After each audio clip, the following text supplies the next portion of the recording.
The underworld, deep and eternal, was a place where time ceased to have meaning. It was a realm of darkness and despair, where the souls of the damned writhed in endless torment, their screams echoing through the caverns of the abyss. Here, the air was thick with the stench of sulfur and decay, a cloying miasma that clung to everything, seeping into the very bones of those unfortunate enough to be trapped within its borders. The rivers of the underworld flowed with fire and brimstone, their banks lined with the twisted remains of those who had fallen into their depths. It was in this hellish landscape that Tiamat, the ancient and wrathful goddess, brooded. She had once been a force of chaos, a power that rivaled the might of the gods themselves. But she had been defeated, cast down into the depths of the underworld, her power sealed away by Marduk and the other gods who had risen to challenge her. Now, she was bound in the darkness, her once mighty form reduced to a shadow of its former glory. But Tiamat was not defeated. She was patient, cunning, and filled with a hatred that burned as fiercely as the fires that raged around her. She had spent eons plotting her revenge, waiting for the moment when she could strike back at those who had wronged her. And now, deep within the bowels of hell, she had conceived a plan that would bring about the downfall of the gods and the destruction of the world they had created. Tiamat's journey to create Bree was one of pain, sacrifice, and unyielding determination. She knew that the creature she sought to bring into existence could not be a mere demon, for demons were the servants of the gods who ruled hell, bound to their will. Nor could it be a human, for humans were weak, frail, and subject to the whims of the gods above.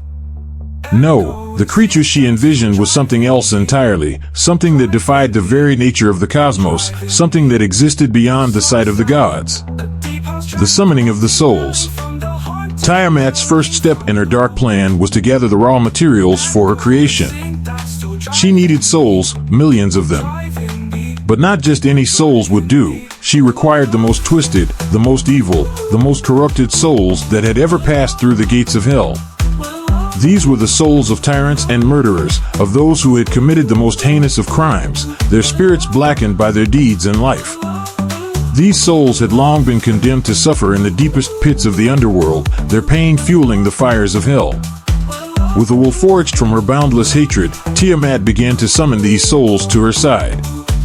She called to them with a voice that resonated through the very fabric of the underworld, a voice that was both a whisper and a roar, a sound that could chill even the dead to the bone.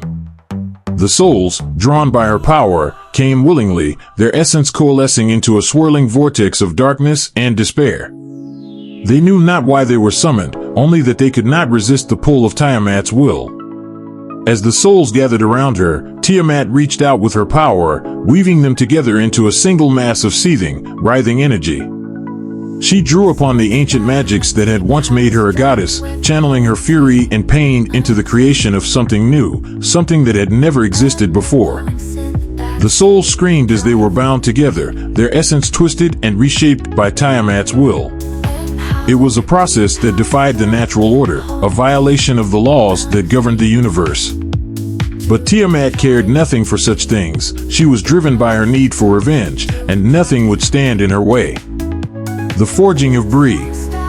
The process of forging Bree from the souls she had gathered was long and arduous. Tiamat poured every ounce of her power, every drop of her hatred, into the task. She shaped the mass of souls with a careful hand, molding it into the form she desired. She envisioned a creature that was both beautiful and terrible, a being that could charm and seduce, but also destroy with a single thought. She wanted Bree to be the ultimate weapon, a creature that could move through the world unseen by the gods, and yet bring about their downfall. Tiamat began by crafting Bree's body, shaping it from the darkness itself. She gave him the form of a man, tall and strong, with a face that could captivate the heart of any who gazed upon it. His features were perfect, each line and curve designed to draw the eye, to ensnare the senses.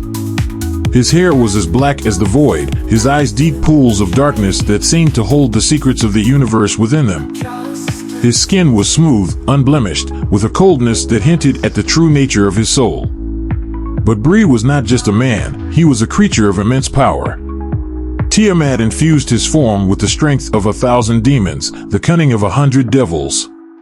She wove into his being the essence of the souls she had gathered, binding their malevolence and cruelty into the very core of his existence.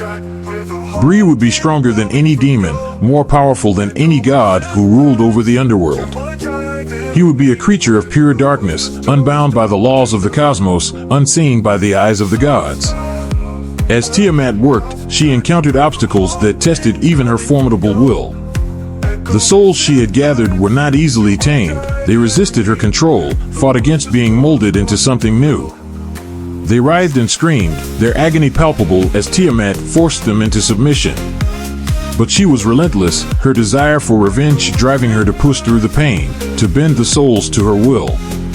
There were moments when it seemed as though the creation of Bree would fail, when the souls threatened to tear themselves apart rather than be bound into the form Tiamat desired. But each time, Tiamat would draw upon her inner reserves of strength, pushing her power further, forcing the souls into submission. She would not be denied, not after everything she had endured, not after everything she had lost. Slowly, painfully, Bree began to take shape. His body solidified, his features becoming more defined, more real. The darkness that surrounded him coalesced into a tangible form, and he emerged from the void as a being of terrifying beauty and power. He stood before Tiamat, fully formed, his eyes glinting with a malevolent intelligence. But Bree was not yet complete. Tiamat knew that his power would be meaningless without a will of his own, without the drive and purpose that would make him truly dangerous. She needed to give him a mind, a soul that could think, that could plan and execute her will in the world above. Tiamat drew upon the most ancient of magics, the darkest of spells, to imbue Bree with consciousness. She reached deep into the void, into the place where the souls of the most ancient beings lay dormant, forgotten by time. She pulled forth the essence of a being that had once been a god, a creature of immense power and intelligence, and bound it to Bree's form. The process was excruciating, both for Tiamat and for Bree. The soul resisted, fought against being bound to this new form, but Tiamat's will was stronger. She forced the soul into submission, binding it to Bree's body, fusing it with the essence of the demon souls that made up his being. The result was a creature that was neither demon nor god, neither human nor monster. Bree was something new, something that defied classification, something that existed outside the boundaries of the known universe. When the process was complete, Bree stood before Tiamat, his eyes glowing with a cold, dark light. He was beautiful, more beautiful than any creature that had ever existed. His features were perfect, his form flawless, but there was a coldness to him, a cruelty that lurked just beneath the surface. He was a being of pure darkness, a creature born of the hatred and pain that had driven Tiamat for so long. The patience of Tiamat. Bree was complete, but Tiamat knew that the time was not yet right to unleash him upon the world. The gods still watched, their eyes ever vigilant, their power still strong. If she released Bree now, the gods would see him, would sense the darkness that emanated from him, and they would destroy him before he could fulfill his purpose. Tiamat knew she had to be patient. She had to wait for the right moment, the moment when the stars aligned, when the gods' attention was diverted, when Bree could slip into the world unnoticed. It would be a time when the balance of the cosmos was in flux, when the power of the gods was weakened, when they would be blind to the movements of the underworld. That moment would come when all the planets in the solar system aligned, a rare event that occurred only once every few millennia. When that happened, the gods would be distracted, their attention focused on maintaining the balance of the universe, and they would be blind to the movements of Bree as he emerged from the underworld. Until that time, Tiamat would keep Bree hidden, deep within the darkest corners of the underworld, where even the gods dared not look. She would nurture him, teach him, mold him into the perfect weapon. She would fill his mind with her hatred, her desire for revenge, her longing to see the gods brought low. Bree would be her instrument, her avatar in the world above, and he would bring about the destruction of all that the gods had built. Tiamat spent the intervening time in preparation, honing Bree's abilities, sharpening his mind. She taught him the secrets of the underworld, the ancient magics that had once made her a goddess. She showed him how to manipulate the souls of the damned, how to bend the forces of darkness to his will. Bree absorbed it all, his mind a sharp blade, his power growing with each passing day. But as the time drew near, Tiamat felt a strange emotion stir within her, a sense of pride, of attachment to the creature she had created. Bree was more than just a weapon. He was a part of her, a manifestation of her will, her strength, her power. He was her child, born of her pain and hatred, and she could feel the bond between them growing stronger with each passing day. Yet she knew that she could not allow herself to become too attached. Bree had a purpose, and that purpose was to destroy the gods, to bring about the end of the world they had created. He was a creature of darkness, a force of destruction, and Tiamat could not afford to let her emotions interfere with her plans. The watchful eye of Marduk. In the infinite expanse of the celestial realm, where time stretched endlessly and the stars themselves seemed to hum with the vibrations of the cosmos, Marduk stood upon the highest peak of heaven. His gaze was fixed upon the world below, the mortal realm where the lives of men unfolded in fleeting moments, their joys and sorrows but ephemeral blips in the grand tapestry of existence. The air around him was filled with a soft, golden light, the essence of creation itself, shimmering in waves that rippled through the vast emptiness of space. Marduk, the supreme god, the lord of the heavens, was a being of immense power, his very presence commanding awe and reverence from all who beheld him. His form, though intangible and shifting like the light of distant stars, was nevertheless regal and imposing. His eyes, deep and endless as the night sky, held within them the knowledge of ages, the wisdom of a god who had shaped worlds and waged wars against the forces of chaos. Yet, for all his power and wisdom, Marduk was not without care. His heart, though distant from the concerns of mortals, still held a place for the world he had helped to create, a world that teetered on the edge of balance, ever threatened by forces that sought to undo all that had been built. And within that world, his thoughts were often drawn to one being in particular, a being who was neither fully God nor fully human, but something in between. Ira. Marduk watched as Ira moved through the mortal world, a figure of cold fire and unyielding strength, a warrior who had faced impossible odds and emerged victorious time and again. Ira, who had been born from the fusion of divine power and mortal will, was a creature of extraordinary potential, a force that Marduk had shaped with his own hands, yet had allowed to walk its own path, unburdened by the direct influence of the gods. Marduk's thoughts lingered on Ira, a sense of pride swelling within him. Ira was a testament to the balance between divine will and human spirit, a being who had the power to protect the weak, to stand against the darkness that threatened to engulf the world. And yet, despite this power, Ira remained humble, grounded in the world of men, driven not by the desire for glory or recognition, but by a deep, unspoken sense of duty. It was this quality that Marduk admired most in Ira, the quiet strength, the resolve to do what was necessary, even when the path was fraught with danger and uncertainty. Ira did not seek out power for its own sake. Instead, he used the gifts bestowed upon him with wisdom and restraint, a warrior who understood the weight of the sword he carried, the burden of the power that coursed through his veins. Marduk had chosen not to interfere in Ira's life, allowing him to make his own choices, to learn and grow through his experiences in the mortal world. It was a decision born of respect, a recognition that Ira's strength came not from the divine power he wielded, but from the heart and soul of the man he had become. Ira's journey was his own, shaped by his perceptions, his understanding of what needed to be done and what did not. And so, Marduk watched, his gaze ever vigilant, his heart filled with a deep and abiding hope. He knew that Ira would face many trials in the days to come, that the path before him was not an easy one. But he also knew that Ira possessed the strength to overcome whatever challenges lay ahead, to stand as a beacon of light in a world that often seemed consumed by darkness. Yet, even as Marduk's thoughts were filled with pride and hope, a shadow began to creep into his mind, a shadow that he could not ignore. The foreboding. In the far reaches of heaven, where the light of the stars faded into the deep void of the unknown, Marduk felt a disturbance, a faint ripple in the fabric of the cosmos. It was subtle, almost imperceptible, but it was there, a dark presence that gnawed at the edges of his awareness. Marduk, ever attuned to the balance of the universe, could not shake the feeling that something was amiss, that the world he had worked so hard to protect was on the brink of a great upheaval. He turned his gaze inward, focusing on the currents of fate that flowed through the cosmos, seeking to understand the source of this unease. The patterns of the stars, the movements of the celestial bodies, all seemed to point to a coming storm, a convergence of forces that would bring chaos and destruction to the world below. Marduk's heart grew heavy as he contemplated what this could mean, what dark power was gathering in the shadows, waiting to strike.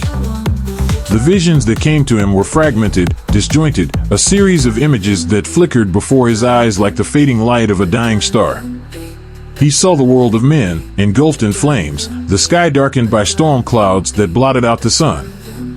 He saw the earth tremble, splitting open to reveal the fires of hell, the legions of the damned rising up to claim the souls of the living. He saw cities reduced to rubble, their streets running red with blood, the cries of the innocent drowned out by the roar of the abyss. And amidst this chaos, he saw Ira, standing alone against the tide of darkness, his sword raised high, its blade gleaming with the cold light of the Blaze Frost celestial sword. Ira's face was set in grim determination, his eyes burning with an inner fire that refused to be extinguished. He fought with all his might, cutting down the creatures of the underworld as they swarmed around him, their twisted forms writhing in the pale glow of the sword's frost. But for all his strength, for all his courage, Ira was only one man, and the forces arrayed against him were vast and unrelenting. The vision shifted, and Marduk saw Ira fall, his body broken, his spirit crushed beneath the weight of the darkness that sought to consume the world.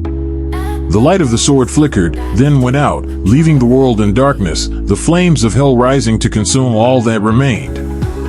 Marduk's heart clenched with fear, a fear that he had not felt in eons. The vision was a warning, a glimpse of a possible future, one in which the world of men was lost to the forces of chaos and destruction. It was a future that he could not allow to come to pass, a future that must be averted at all costs. But what was the source of this coming storm? What power could be so great as to threaten the very fabric of existence, to bring about the end of all things? Marduk's thoughts turned to the underworld, to the creatures that dwelled in the depths of hell. He had long kept a watchful eye on the forces of darkness, ensuring that they remained bound within their infernal prison, unable to escape and wreak havoc upon the world above. But now, he could sense a stirring in the abyss, a gathering of power that had gone unnoticed until now.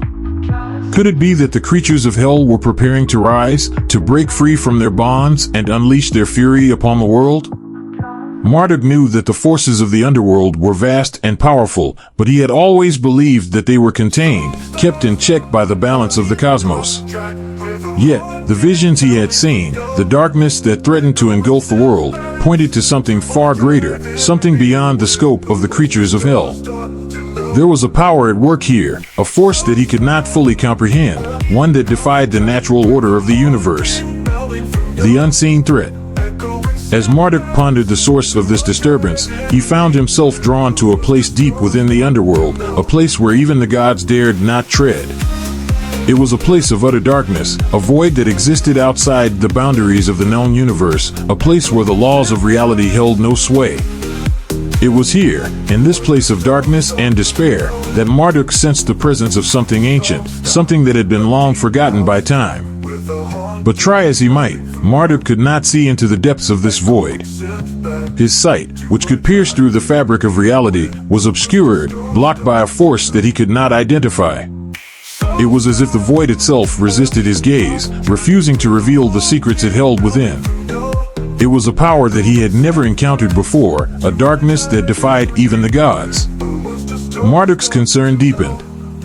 If there was something in the underworld that he could not see, something that could hide from the gaze of the gods, then it was a threat unlike any other. It was a force that could not be predicted, could not be countered, because it existed outside the bounds of what the gods knew, outside the boundaries of their control.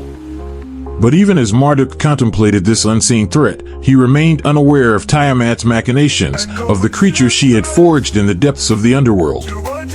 Bree, the being that was neither demon nor human, existed in a state that was beyond the comprehension of the gods.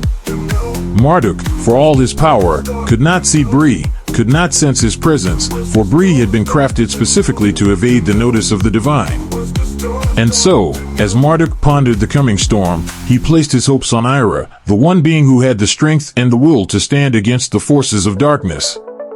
Marduk believed that Ira would protect humanity from whatever threat might arise, that he would be the shield that stood between the world and the chaos that sought to consume it. But Marduk did not know that Ira, for all his power, would be facing an enemy unlike any he had encountered before. He did not know that the creature who would bring about the end of all things was already making its way to the mortal world, slipping through the cracks in the fabric of reality, unseen and unnoticed. The calm before the storm. And Ira, for his part, remained vigilant.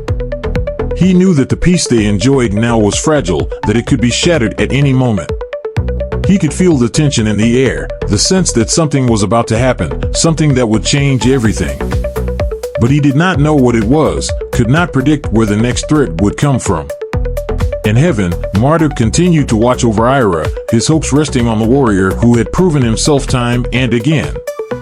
But even as he watched, even as he placed his faith in Ira, Marduk could not shake the feeling that something was amiss, that the world was on the brink of a great and terrible event. He could see the patterns of fate shifting, the currents of destiny pulling toward a dark and uncertain future. The storm that was coming, the event that would shake the very foundations of the world, was drawing closer with each passing day. And though Marduk could not see the source of this darkness, he knew that it was powerful, that it was something beyond the comprehension of the gods. Marduk's thoughts turned once more to Ira, to the warrior who would be the world's last line of defense against the forces of darkness. He knew that Ira was strong, that he had the power to face whatever challenges lay ahead. But he also knew that Ira was human, that he could be broken, that the cold fire within him could be extinguished if the darkness was strong enough. And so, Marduk watched, his heart filled with a mixture of pride and fear. He could not interfere, could not guide Ira's hand or shield him from the dangers that awaited him. Ira's journey was his own, his choices his to make, and Marduk could only hope that he would have the strength to face the coming storm. The world was on the brink, the forces of hell stirring in the depths of the underworld, the balance of the cosmos teetering on the edge of chaos.